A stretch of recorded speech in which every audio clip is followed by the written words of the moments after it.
Josh Friedman speaking with Matt Kibbe at the Belgrade Students for Liberty Conference. How are you doing, Matt? I'm doing great. You just gave a speech that was a little bit about your background as a community organizer. Can you tell me what exactly is a libertarian community organizer? So a libertarian community organizer is someone that believes that communities and voluntary association and people working together is far more important than passing a new law or a regulation. As it applies to politics, I believe that politics goes to those who show up. And libertarians, for the longest time, when I was a kid, we sat around, we read books. We read books by Murray Rothbard and Ludwig von Mises and debated ideas. And then we would write more books about libertarian ideas while the progressive left and socialists were organizing people on the ground.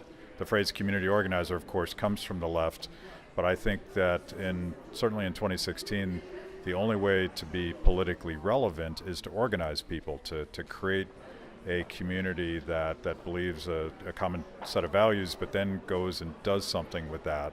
Politics responds to incentives. Politicians respond to people that show up. They don't respond to books or ideas. So arm people with ideas, get them to show up, impact the process. Through that methodology, how could libertarians actually elect a libertarian president of the United States? So my experience, I've been politically active, and I just got involved with a super PAC for Gary Johnson. I supported Rand Paul before that, and my takeaway from libertarian politics, being fairly new to it, is that it completely lacks the mechanical infrastructure needed to win elections. They depend on spontaneous uprisings and people showing up to fight for a candidate. If you're building that machinery after your candidate's announced, you've already lost. And I think that's the general growing pains that I think libertarians both in the United States and internationally need to we need to add to our toolbox, meaning that we got good ideas, we have a cadre of people that share those ideas. Now we got to go start talking to people that may not know that they share those ideas. When it comes to politics, it means having a community that can get out the vote. It means having a broad base of small donors that can support candidates before they decide to run. And having that stuff means you're going to recruit better candidates. And it's kind of a chicken and egg right now. Libertarians keep running candidates who aren't fully prepared to run for office, and they keep scrambling to build donor and get out the vote after that candidate announces, and they always come up short. I think this is a good opportunity for libertarians to grow beyond a small cadre of true believers into a national and even global movement. Is there anything specific that should be done to get ready for 2020?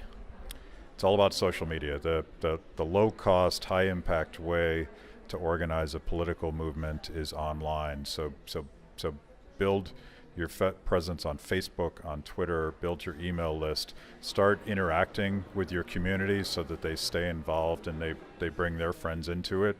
An insurgent, low-budget campaign has to be driven by technology. And in the United States, a lot of the most libertarian candidates who have won state and national office have depended on this sort of bottom-up technology-based campaigning. As we're seeing, there's now a sizable libertarian movement in Europe, and some people here would like to know what can they do to help the chances of the libertarian nominee in the United States? So I think my answer will be similar to the last one. It's got to be technology-based. And I think it's important to understand that ideas and culture and common values are what have to change before we can elect a politician that shares those values and that philosophy. So let's get upstream of politics. So you don't have to be a registered voter in the United States to help this process. Let's have that conversation online. Let's get into video and other forms of art and music that convey those values. Because if we make libertarianism cool, politics will follow. Right now, it's considered sort of a wonky thing that people that love spreadsheets work on is libertarianism. That's not a winning cultural movement, and politics will follow if we change the culture. Can you give an example of something that makes libertarianism cool? I think we just produced a video for my Gary Johnson Super PAC, which was written by a comedian, and it sort of makes fun of Donald Trump and Hillary Clinton, and it's fun. It's been shared by 750,000 people. It's been viewed by 36 million people, making it the most viral political ad in the history of the United States.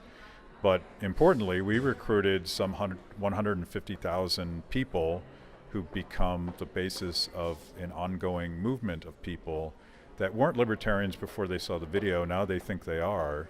That's a process of building the party. In context, 150,000 people is a full 15% of the vote that Gary Johnson got in 2012. He got 1 million votes. We've already recruited 15% more with one video. Now let's do that dozens of times. Let's keep that conversation going, and you get this multiplier effect through social media.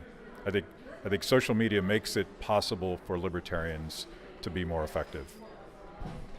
Are there any names you can float for 2020?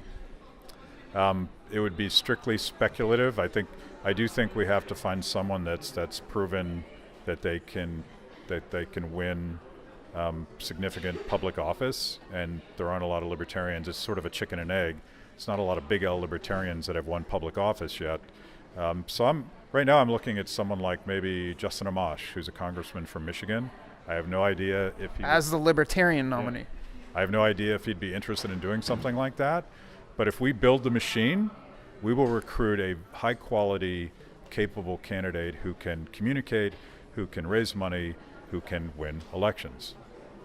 What can we expect to see from you in the future? I don't know. I'm trying to get out of politics. I'm trying to get upstream of politics, and I founded a group called FreedomWorks, which became very political.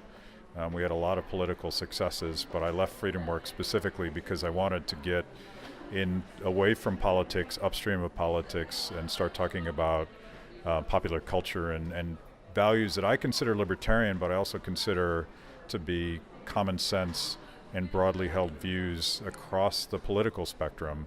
So I want to convince, like Gary Johnson says, I believe that most people are libertarian and they don't know it yet, and the way you reach them is through pop culture, not politics. A Kibbe comedy tour, maybe? I know comedians. I am not one of them.